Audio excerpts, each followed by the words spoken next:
자, 이번 시간에도 제가 최근에 승소했던 사례 가지고서 한번 살펴보도록 하겠습니다. 올해는 좀 자잘한 사건들이긴 하지만, 올해는 제가 뭐 새로운 어떤 쟁점 관련 사건들은 아니지만, 그러니까 종전 쟁점 가지고 했던 사례들 중에서 승소 사례가 좀 상당히 많이 쌓여져 있습니다.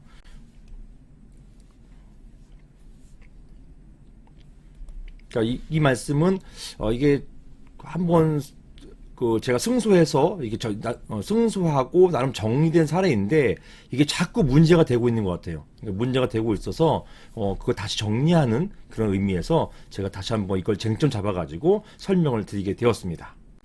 자, 제목 보시는 것처럼 이런 유사한 사례를 제가 한 2018년도와 19년도에 제가 했었거든요. 관련된 동영상도 있었고요. 근데 이런 쟁점이 최근에도 있었습니다. 그게 뭐냐? 오피스텔 입주자 대표 회장을 상대로 해가지고 관리인 직무집행 정지 가처분, 이게 가능한지, 바로 이런 쟁점입니다. 이게 뭐냐? 구체적인 내용은 한번 질문을 제가 읽어보겠습니다. 안녕하세요, 변호사님. 저는 경기도 남양주에 있는 지식산업센터, 이게 종전에는 아파트형 공장이라고 했죠. 이게 명칭이 바뀌었어요. 지금은 지식산업센터라고 합니다. 특이하게도 입주자 대표회라는 명칭의 기구가 있고, 거기에 대표회의 회장이 관리를 주관하고 있습니다. 저희 건물은 아직 적법한 관리 규약도 없고 관련한 회장을 뽑은 적도 없는데요. 그렇다면 저 대표회의 회장을 상대로 해가지고 관리인 직무집행 정지 가처분 신청을 해도 될까요? 이런 질문입니다. 이게 지식산업센터 같은 경우는 이게 아파트가 아니잖아요. 아파트가 아니니까 공동주택법이 아니라 공동주택관리법이 아니고 집합건물법에 적용을 받아요. 이런 지식산업센터는 집합건물법 적용을 받는다, 이렇게 보시면 될 텐데요. 이런 집합건물법에는요, 입주자 대표회의 이런 게 없잖아요. 이거는 공동주택관리법에 있는 것입니다. 그리고 각 지방자치단체에서는 표준관리 규약이 있어서 이 표준관리 규약에서도 이런 입주자 대표회의, 입대의 이런 게 없거든요. 그런데 이걸 꼭 만드시는 곳이 있더라고요.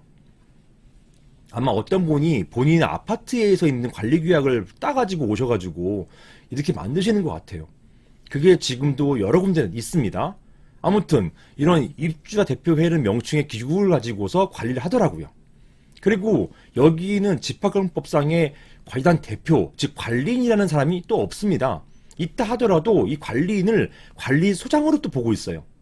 그러다 보니까 이런 입주자 대표 회의가 어떤 건물의 관리를 하고 있는데, 여기에 대해서 관리를 하지 말라라고 하는 관리인 직무집행 정지 가처분을 제기하는 그 상대방이 누구냐는 거예요.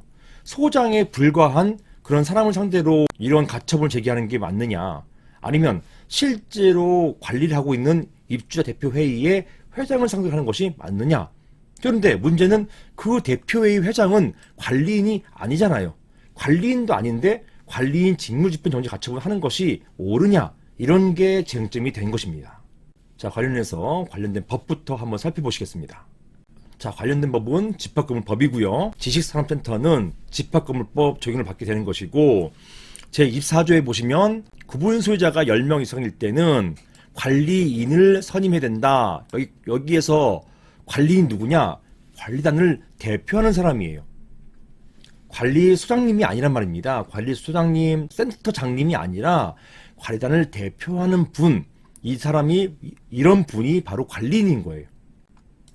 이런 관리인, 보통은 관리단 회장, 관리단장, 이런 표현을 씁니다. 이런 회장을 선임해야 된다라는 것이고요. 이런 관리인, 관리단 회장은 구분 소유자일 필요가 없다. 그 임기는 2년 범위 내에서 규약으로 정한다, 라고 되어 있습니다.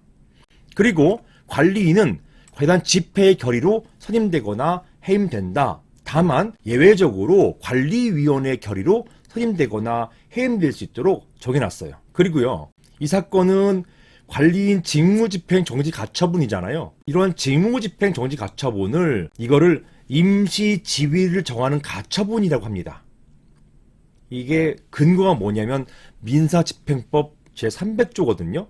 민사집행법 제300조 제2항이 바로 이런 직무집행 정지 가처분의 근거 규정이에요. 그게 뭐냐? 가처분은 다툼 있는 권리관계에 대해서 보세요. 임시의 지위를 정하기 위해서 할 수 있다. 즉 임시 지위, 관리인의 지위를 박탈하는 것도 할 수 있고 관리인의 지위를 인정하는 것도 할 수 있고 이렇게 임시의 지위를 정하기 위해서 할 수 있다고 해놨어요. 가처분이 그렇단 말입니다. 금전관계일 때는 가압류예요. 금전적인 부분에 대한 청구가 있을 때는 가처분이 안 돼요. 이건 지위가 아니니까요. 이거는 그냥 돈에 대한 부분이기 때문에 금액에 대한 청구권 문제이기 때문에 이건 가압류라 하고요. 가처분은 어떤 임시의 지위를 정하기 위해서 하는 것을 말하는 것입니다. 사항과 같은 관리인 직무집행 정지 가처분, 이게 전형적인 임시 지위를 정하는 가처분이에요. 300조 민사집행법 300조 제2항의 근거를 가지고 있는 것입니다. 관련해서 내용을 정리해 보자면 다음과 같습니다. 자, 사안에서 관련 대표, 즉 관리인이 아닌 입주자 대표 회장을 상대로 해가지고 과연 관리인 직무집행 정지 가처분을 할 수 있는지 여부가 문제된 사안이에요. 입대희 회장, 이 사람은 관리인이 아니잖아요. 관리인도 아닌데 관리인 직무집행 정지 가처분 할 수 있을까요? 아니면 관리인의 직무를 어찌되었든 이 사람이 행하고 있기 때문에 관리인의 어떤 직무를 하지 말라, 이렇게 할 수 있는 것일까요? 자, 여기에 대해서 법원은요, 임시 지위를 정하는 가처분은 이게 뭐라고요? 민사집행법 제300조 제2항입니다. 이런 가처분은 그 주장 자체에 의해서 채권자, 이 주장하는 자와 저촉되는 지위에 있는 자, 그 사람이 바로 채무자라는 것이에요. 그 사람이 상대방이 관리인이건 아니건 상관없다는 거예요. 즉 주장하는 사람의 반대편이면은 채무자가 된다는 것입니다. 그 주장 자체에 의해서 채권자와 저촉되는 지위에 있는 자, 그 사람이 바로 채무자가 된다. 구분 소유자가 관리인으로 뽑지도 않은 입주자 대표 회장이 어떤 관리 행위를 하면은 그 구분 소유자에게 저촉되는 그러한 입주자 대표 회의 회장, 이 사람은 채무자, 즉 소송의 상대방이 될 수 있다는 것입니다. 자, 이렇게 보면서 실제로 관리인의 행위를 하는 자를 상대로 해가지고 관리인 직무집행 정지 가처분 신청, 이거 하는 것 문제 없다라고 보았어요.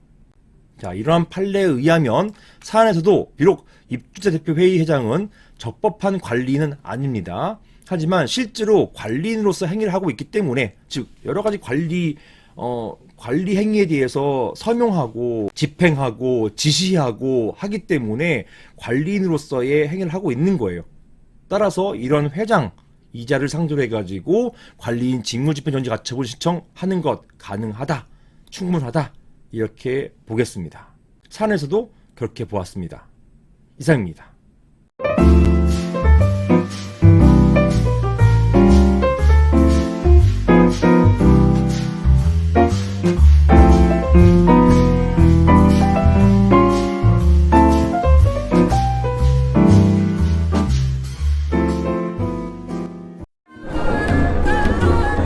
이번 역은 교대역 법무법인 라움입니다.